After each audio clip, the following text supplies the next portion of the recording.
අයිබෝම චල්ලා ඉතින් අවුරුදු ගානක ඉවසීමේ ප්‍රතිඵලය අපිට දැන් මේ වෙනකොට ලැබිලා තියෙන්නේ. ඒ තමයි Forza Horizon 6 එක ජපානේ තමයි මේ සැරේ අපිට ප්ලේ කරන්න තියෙන්නේ. ඒ ජපානිකුව මොකද නෙපයකෝ වෙන එකක් දහ අන්න යන්නේ JDM පිස්සන්ගේ හීනේ හැබෑවෙමින් ටෝකියෝ නගරේ පාරවල් රත් වෙනකම්ම ප්ලේ කරන්න අපිට දැන් කාලය ඇවිල්ලා තියෙන්නේ. අද වීඩියෝ එකෙන් මම කියන්න මේ පාර ග්‍රැෆික්ස් කොහොමද මොන වගේ අලුත් ෆීචර්ස් දෙන්නේ සහ වැදගත්ම දේ මේක රිලීස් වෙන නිල දිනේ වැඩි කතා බහනු කර අපි ඉක්මනටම වීඩියෝ එකට බහිමු.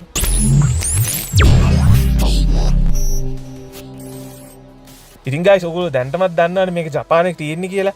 ජපානයේ කියන්නේ නිකන් රටක් නෙමෙයි. රේසින් කල්චර් එකේ රන් ආකාරයක්. ටෝකියෝ වල නියොන් ලයිට්ස් මැද්දේ රාත්‍රී කාලේ ඩ්‍රිෆ්ට් කරන්න ලැබෙන එක.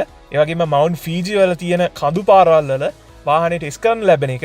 ඒ වගේම හොක්කාඩියෝ වල හීම පාරවල් වල ඕල් වීල් ඩ්‍රයිව් වාහනයක් අරන් ලිස්සලා යන්න ලැබෙන එක. මේ හැමදේම අහද්දි මගේ ඇඟ සීතල වෙලා යනවා මචං. මේ මැප් එක කලින්ට වඩා සෑහෙන ලොකුයි කියලා තමයි ආරංචි වෙලා තියෙන්නේ අපිට. ටෝකියෝ වල වගේම කොයිටෝ වල පරණ ගතිගුණ ඔසාකා වල වගේම ප්‍රධාන නගර විශේෂත්වයන් මේ මැප් එකට එකතු වෙයි කියලා බලාපොරොත්තු වෙන්න පුළුවන්. මේ පාර අපිට නිකන් පාරවල් ටිකක් නෙමෙයි තියෙන්නේ. ජපානයේ සංස්කෘතියම විඳ ගන්න අපිට පුළුවන් වෙයි. මේක ග්‍රැෆික්ස් අතින් ගත්තොත් guys ඔයගොල්ලෝ දන්නවා Forza Horizon 5 එකේ සුපිරියටම තිබ්බා. හැබැයි මේ ගේම් එකේ ඒ කියන්නේ Forza Horizon 6 එකේ next gen gaming වල අලුත්ම ලිමිට් එකකට යනවා.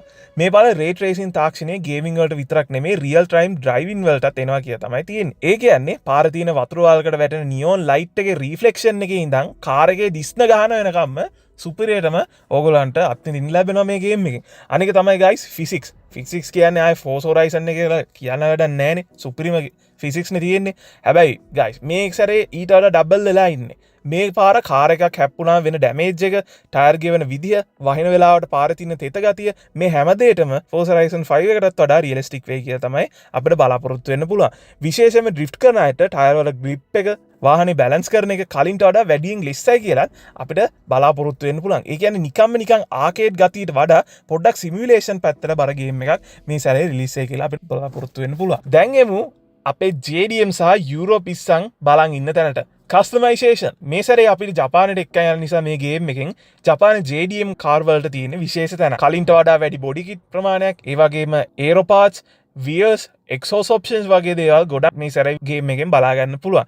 විශේෂයෙන්ම ඉන්ටීරියර් කස්ටමයිසේෂන්. ඒ කියන්නේ කාර් එකේ ඇතුලේ තියෙන seat, steering wheel, gear knob වගේ දේවල්ුත් වෙනස් කරන්න පුළුවන් වෙයි කියලා තමයි අපිට තියෙන ලොකුම බලාපොරොත්තුව. තමන්ගේම ස්ටයිල් එකකට කාර් එක පිම්ප් කරලා පාර් දාන එක යාතල් එක දන්නෝ දනිති ඉතින්. ආයේ කියන්න දෙයක් නැහැනේ.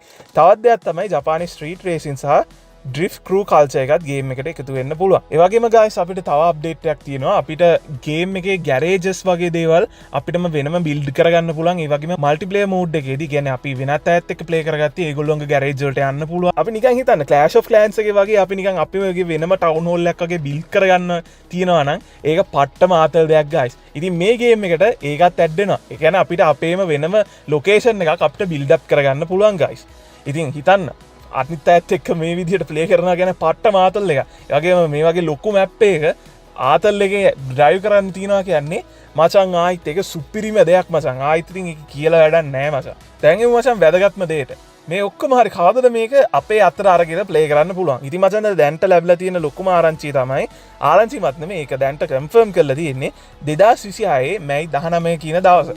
ඔන්න එදාට තමයි අපිට ලෝකෙ පුරාම ඉන්න Forza Horizon පිස්සොන්ට මේ ගේම් එක ගිනියම් වෙන්න ජපානයේ ප්ලේ කරන්න ලැබෙන්නේ. ඉතින් අපිට එදාට කිසිම අවුලක් නැතුව ගේම් එක බයි කරන්න විතරයි තියෙන්නේ. ගේම් එක බයි කරන්න සල්ලි ඕනේ. ආයෙත් සල්ලි හම්බුනාන් පස්සේ සල්ලි කොහොම හරි guys එකතු කරගන්න දැන්. එතකොට 2026 මැයි මාසේ 19 වෙනිදාට ගේම් එක පළත හැකි. ඉතින් guys මේ ටික තමයි දැන්ට අපිට තියෙන විස්තර ටික. ඉතින් මම හිතනවා මේ වීඩියෝ එක ඔයගලන්ට ගොඩක් ඉන්ටරෙස්ටිං වීඩියෝක් වෙයි කියලා. ඉතින් ඔහොල්ලෝ තාමත් ඩයිසල්ගේ YouTube channel එක subscribe කරලා නැත්නම් අනිවාර්යෙන් subscribe කරන්න. ඒ වගේම මේ වීඩියෝ එක like කරන්න, share කරන්නත් අමතක කරන්න එපා. එහෙනම් අපි තවත් මේ වගේ සුපිරි වීඩියෝස් වලින් ඉස්සරහටත් set වෙමු. good luck.